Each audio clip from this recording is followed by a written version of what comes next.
Assalamualaikum warahmatullahi wabarakatuh. Saya Balkis Naulianggita dari Fakultas Hukum Universitas Nasional. Di sini saya akan mempresentasikan tugas yang telah saya buat yang berjudul Hukum Pers Nasional dan Analisis Undang-Undang Pers.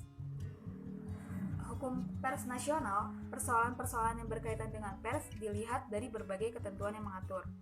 Bentuk-bentuk permasalahannya pun beragam. Undang-Undang Nomor 40 Tahun 1999 tentang pers merupakan dasar dari regulasi yang mengatur persoalan pers tersebut.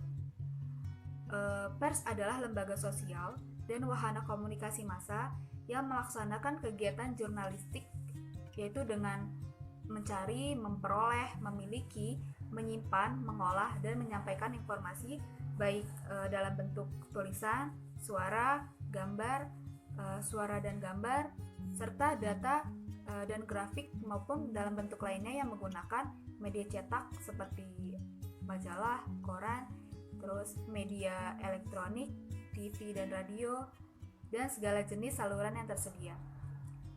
Hukum pers nasional memiliki sumber hukum, yaitu dalam pasal 28, 28E dan F Undang-Undang Dasar 1945 dan Undang-Undang Nomor 40 Tahun 1999 tentang pers, di mana dalam undang-undang tersebut pasal yang berkaitan dengan hukum pers nasional ada pasal 2, pasal 3, pasal 4, pasal 5 ayat 1 dan pasal 6. Penjelasan secara umum hukum pers nasional yaitu pasal 28 Undang-Undang Dasar 1945 yang menjamin kemerdekaan berserikat dan berkumpul, mengeluarkan pikiran baik lisan dan tulisan. Pers yang meliputi media cetak dan media elektronik merupakan salah satu sarana untuk mengeluarkan pikiran baik tulisan dan lisan tersebut. Jadi tidak ada permasalahan untuk mengemukakan pendapat di dunia maya seperti Instagram, Facebook, Twitter, dan lainnya. Namun hal tersebut pastinya akan ada ketentuan yang mendasar, batasan, dan aturan yang harus dipatuhi. Isi pasal 2 yaitu kemerdekaan pers adalah salah satu wujud kedaulatan yang berasaskan prinsip-prinsip demokratis, keadilan, dan supremasi hukum. Pasal 3-nya, pasal 3 ayat 1, pers nasional mempunyai fungsi sebagai media informasi, pendidikan, hiburan, dan sosial kontrol sosial. Ayat 2-nya, di samping fungsi-fungsi dari ayat 1, pers nasional dapat berfungsi sebagai lembaga ekonomi. Pasal 4 ayat 1, kemerdekaan pers dijamin sebagai hak asasi warga negara. Ayat 2, terhadap pers nasional tidak dikenakan penyensoran, pemberedelan, atau pelarangan penyiaran. Ayat 3-nya, untuk menjamin kemerdekaan pers nasional mempunyai hak untuk mencari, memperoleh, dan menyebarluaskan gagasan dan informasi yang didapatkan. Pasal 5 ayat 1, pers nasional berkewajiban memberitakan peristiwa dan opini dengan menghormati norma-norma agama dan rasa kesusilaan masyarakat serta asas praduga tak bersalah. Pasal 6-nya, pers nasional melaksanakan peranannya, yaitu pertama, memenuhi hak masyarakat untuk mengetahui, menegakkan nilai-nilai dasar demokrasi, mendorong terwujudnya supremasi hukum dan HAM. Ketiga, mengembangkan pendapat hukum berdasarkan informasi yang akurat dan benar.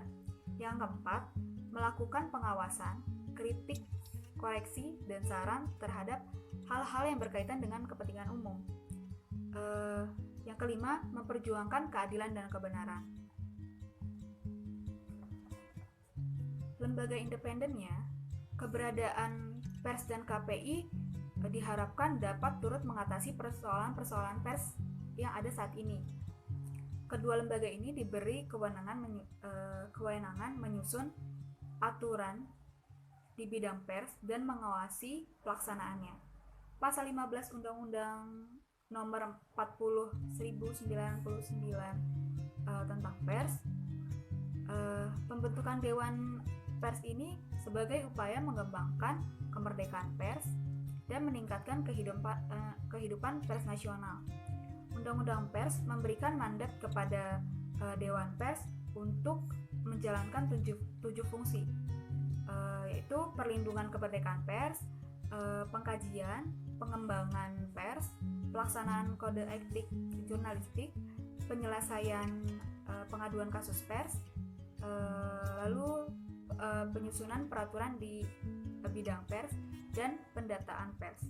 Banyak kegiatan Dewan Pers yang telah digelar dan dilaksanakan 7 fungsi tersebut. Baik, kita akan masuk kepada analisis Undang-Undang Pers. Jadi saya membuat 2 pertanyaan atau 2 pokok bahasan. Yang pertama, apakah pers nasional itu bersikap demokratis? Yang kedua, apakah pers nasional itu dapat mendukung atau mengarahkan negara ke kesejahteraan bangsa? Itu menjadi pokok bahasan saya untuk menganalisis Undang-Undang Pers ini.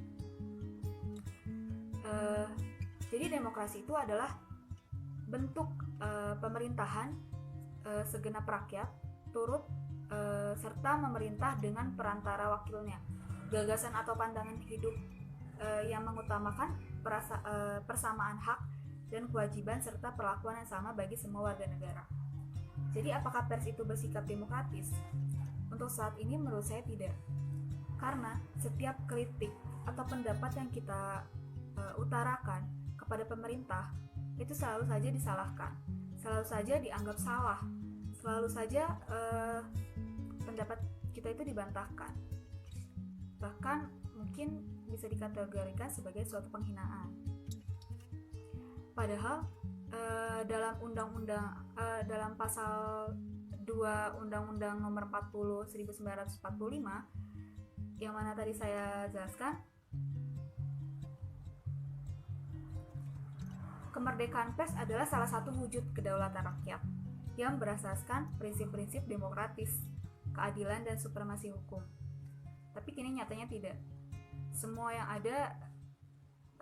kita ucapkan dianggap salah dan dinilai sebagai suatu penghinaan atau ujaran kebencian. Padahal nyatanya kita hanya ingin mengkritik untuk mengubah pers di Indonesia ini lebih baik lagi, gitu kan.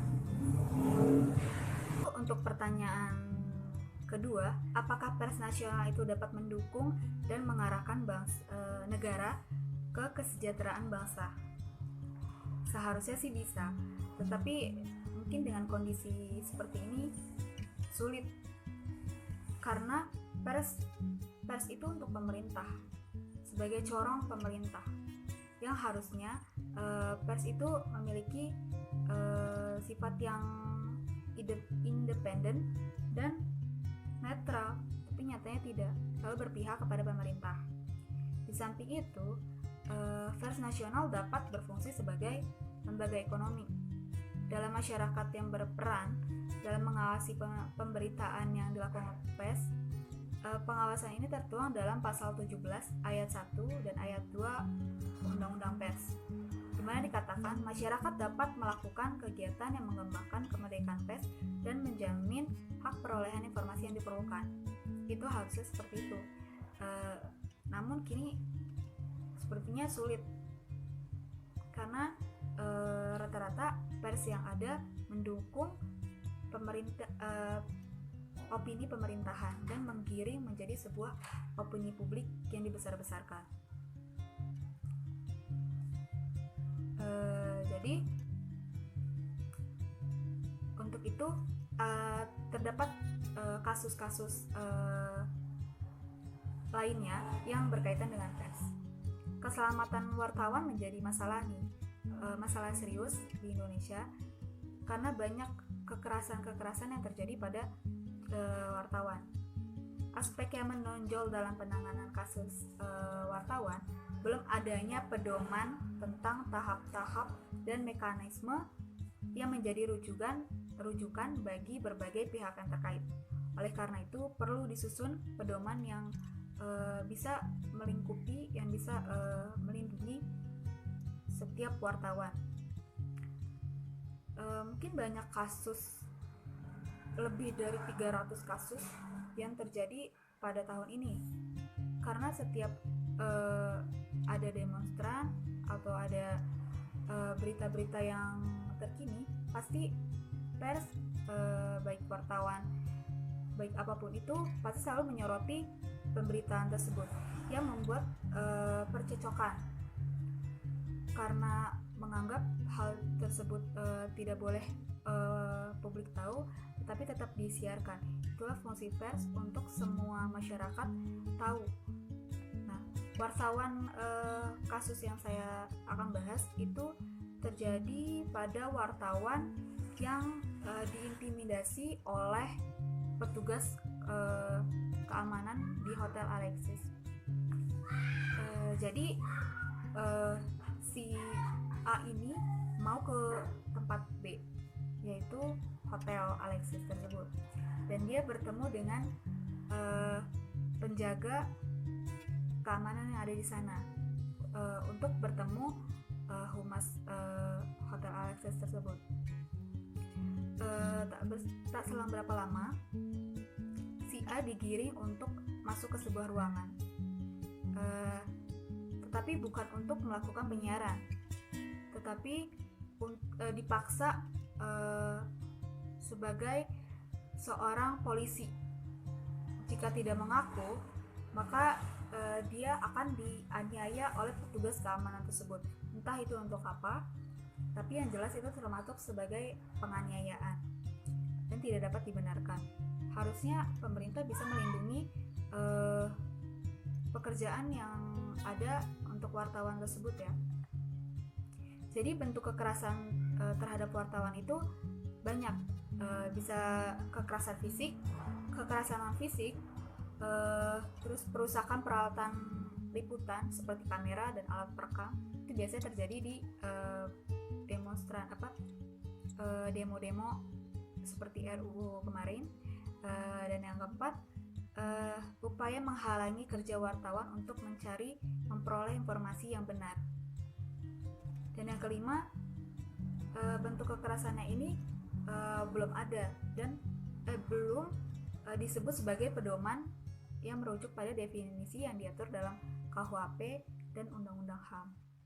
Jaminan terhadap kebebasan pers memiliki kausalitas dengan perlindungan wartawan. Tidak ada gunanya jika kemerdekaan pers ini tanpa wartawan, karena pers ini menurut saya penting sekali ya untuk sebuah informasi publik yang bisa kita ketahui bersama-sama. Untuk itu sekian presentasi yang bisa saya berikan. Kurang lebihnya